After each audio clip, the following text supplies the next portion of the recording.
రాజశేఖర రెడ్డి గారు చనిపోయి 4 నెలలైంది సరిగ్గా. కేసీఆర్ గారు నిరాదీక్ష కూర్చున్నారు.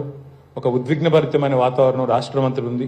తెలంగాణ కావాలని, తెలంగాణలో వద్దని ఇంకో చోట అట్లాంటి పరిస్థితున్న నేపథ్యం అది. ఆ గడ్డం గీస్తా ఉన్నాడు ఆయన, ఆ సోదరుడు గడ్డం గీస్తున్నాడు.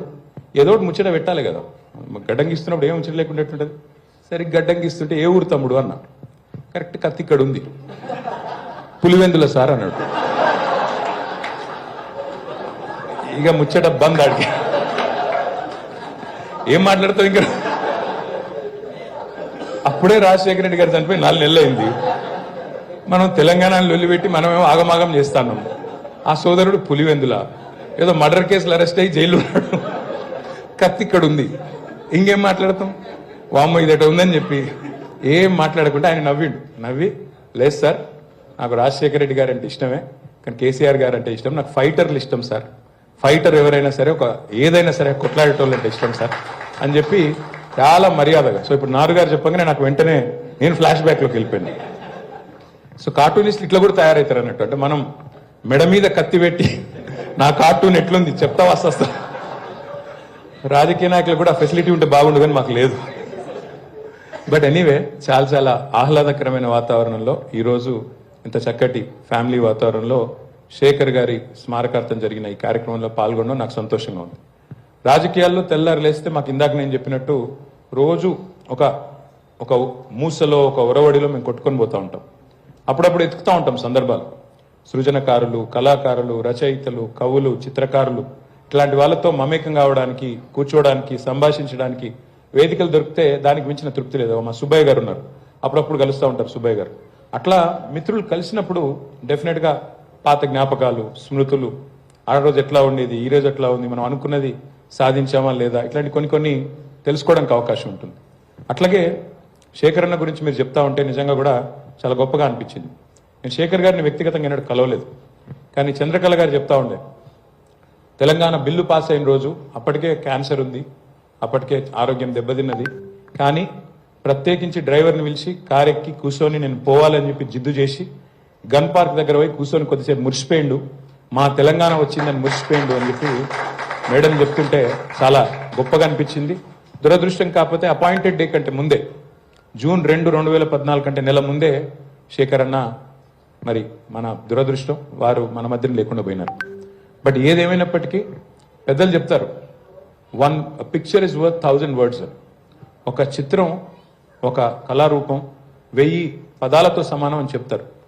నిజానికి నేను కూడా మొట్టమొదటిసారి కార్టూన్లను చూసింది చిన్నప్పుడు ఎక్కడ అంటే అందరిలాగానే ఆర్కే లక్ష్మణ్ ఆయనను మించిన కార్టూనిస్ట్ నాకు తెలిసి భారతదేశంలో సమకాలీన రాజకీయాల మీద, సమకాలీన సమాజం మీద ఆయన చేసిన కామెంటరీ, ఆయన చేసిన వ్యాఖ్యలు వ్యంగ్యంగా, శుతిమెత్తగా, ఎవరిని నొప్పించకుండా అద్భుతమైన ఒకటే 2-3 రేఖలు, 4 పదాల్లో ఆయన చేసిన జ్ఞానబోధ బహుశా భారతదేశంలో ఇప్పటివరకు ఎవరు చేసుండరు.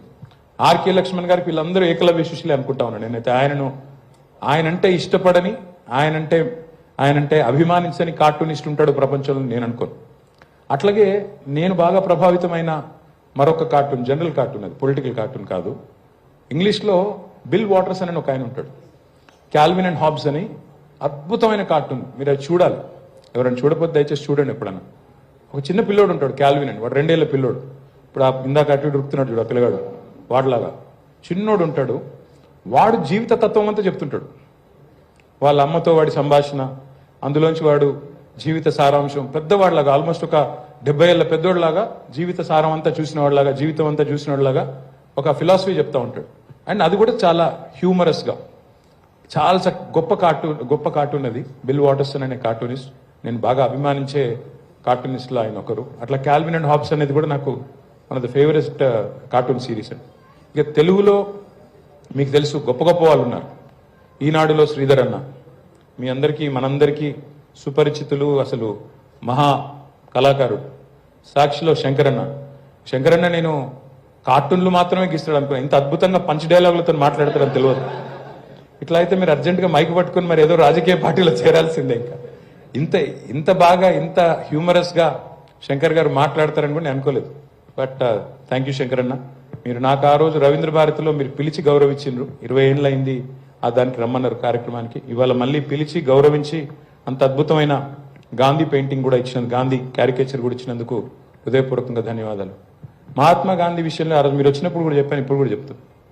మహాత్మా గాంధీ గారిని గుర్తు చేసుకోవాల్సిన తరుణం ఏదైనా ఉందా ఈ భారతదేశ స్వాతంత్రం తర్వాత అంటే, ఈ రోజు ఉన్నంత అవసరం బహుశా భారతదేశానికి ఎన్నడూ కూడా మహాత్మా గాంధీ యొక్క విలువలు కానీ, ఆయన చేసిన పోరాటం గురించి కానీ, ఆయన నిలబడ్డ సిద్ధాంతం కానీ ఇవాళ ఉన్నంత అవసరం బహుశా భారతదేశంలో ఎన్నడూ కూడా లేదు.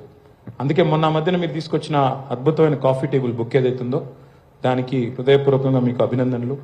అట్లాగే కుర్రెల శ్రీనివాస్ గారు, రఘు గారు, మరి ఒక బాల్యమిత్రుడి గురించి యాదయ్య గారు, మీరంతా ఒక బాల్యమిత్రుడి గురించి కుటుంబాలతో సహా మీరందరు ఇక్కడికి వచ్చి, కృష్ణ ఒక సోదరుడిగా, మరి వారి కుటుంబం అంతా కూడా మీరు పడుతున్న తపన, మీరు మీ సోదరుడికి, మీ సహచరుడికి మీరు ఇస్తున్న గౌరవం, వారికి ఈరోజు స్వర్గంలో ఎక్కడ ఉన్నా ఇక్కడ చూస్తూ ఉంటారు. తప్పకుండా దీని మీద కూడా కార్టూన్ వేస్తానే ఉండి ఉంటాడు అక్కడ, నాకు తెలుసు. ఈ రోజు ఇక్కడ జరుగుతున్న ఈ సందర్భాన్ని పురస్కరించుకుని కూడా ఆయన ఆనందంగా ఆయన ఆనందాన్ని పంచుకుంటూనే ఉంటాడని నేను అనుకుంటా ఉన్నాను. చివరిగా నేను చెప్పేది ఒకటే మీ అందరికీ, సరే రాజకీయాలు, జీవితంలో గెలుపులు ఓటములు ఇవన్నీ సర్వసాధారణంగా జరిగేటివి. ఎందుకంటే నిజంగా కూడా ఓటమి లేకపోతే గెలుపు మజా కూడా తెలియదు. ఊరికే గెలుస్తుంటే కూడా అది కూడా తెలియదు. చీకటి లేకపోతే వెలుగు విలువ కూడా తెలియదు. అందుకే నేను బలంగా నమ్మేది, బలంగా విశ్వసించేది, ఉన్నంతకాలం అధికారంలో ఉన్నా, రాజకీయంలో ఉన్నా, ప్రజా జీవితంలో ఉన్నా, ఎక్కడ ఉన్నా ఉన్నంతకాలం మరి ప్రజలకి ఎంతో కొంత మేలు చేయాలి, ఎంతో కొంత జాగృతం చేయాలి. ఆ క్రమంలో మీరు శేఖర్ గారి గురించే ప్రయత్నం అయితే మీరు చేస్తున్నారు. నా వంతుగా నేను కృష్ణకి, చంద్రకళ గారికి, నందుకి, చేతనకి అందరికీ చెప్పేది ఏమంటే, వచ్చే సంవత్సరం నుంచి దీన్ని మరింత ఘనంగా చేయడానికి, ఎందుకంటే చాలా మంది అజ్ఞాత సూర్యులు ఉన్నారు, చాలా ఘనంగా చేయడానికి, బ్రహ్మాండంగా చేయడానికి, ఇంకా పరిధి పెంచడానికి నేను కూడా మీకు ఒక సోదరుడిగా నేను కూడా తోడ్పడతాను. అన్ని రకాలుగా నేను సహాయ సహకారాలు అందించి వచ్చే సంవత్సరం నుంచి ప్రతి సంవత్సరం మీరు ఈ కార్యక్రమాన్ని విస్తరించాలి, ఇంకా పెద్దగా చేద్దాం, ప్రెస్ క్లబ్లో కాదు రవీంద్ర భారతిలో చేద్దాం, ఇంకా పెద్దగా చేద్దాం అంటే అన్ని రకాల సహాయ సహకారాలు నేను అందిస్తాను, మీకు అండగా నిలబడతాను.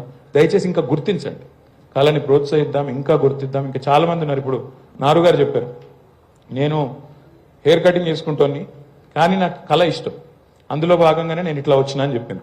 అట్లా ఎంతో మంది ఉండింటారు పిల్లలు, టాలెంటెడ్ పిల్లలు. సరే వాళ్ళు జేఎన్ఏ ఫైన్ ఆర్ట్స్ యూనివర్సిటీకి పోకపోవచ్చు, కొంతమంది చదువుకోకపోవచ్చు, ట్రైన్ కాకపోవచ్చు, న్యాచురలీ ట్రైన్ కావచ్చు. వాళ్ళందరినీ గుర్తించాల్సిన బాధ్యత మన మీద ఉంది. కాబట్టి ఆ రకంగా ముందుకు పోదాం. బెల్లి యాదయ్య గారు చెప్పింది గుర్తుంది. 2006లో ఆ రోజు సిరిసిల్లలో ఆత్మహత్యల పరంపర జరుగుతున్నప్పుడు, ఆ రోజుల్లో మరి నాకు గుర్తులేదు నిజానికి, అంటే సందర్భం గుర్తులేదు, కానీ ఇప్పుడు మీరు గుర్తు చేసిన తర్వాత గుర్తొచ్చింది. మా జూకంటి జగన్నాథం గారు, జూలూరి గౌరీశంకర్ గారు, యాదయ్య గారు అందరూ కళాకారులుగా, కవులుగా, రచయితలుగా వారందరూ వచ్చి తెలంగాణ రచయితల వేదిక తరపున మాలో ధైర్యాన్ని నింపడానికి, ఆ ప్రాంతంలో ధైర్యాన్ని నింపడానికి ప్రయత్నం చేసినారు. అట్లాగే ఇప్పుడు నాకు రమేష్ గారు చెప్పింది నిజానికి మన మీటింగ్ గుర్తులేదు, బట్ నేను చెప్పింది ఏమై ఉంటుందో, ఇందిరా ప్రియదర్శిని ఆడిటోరియంలో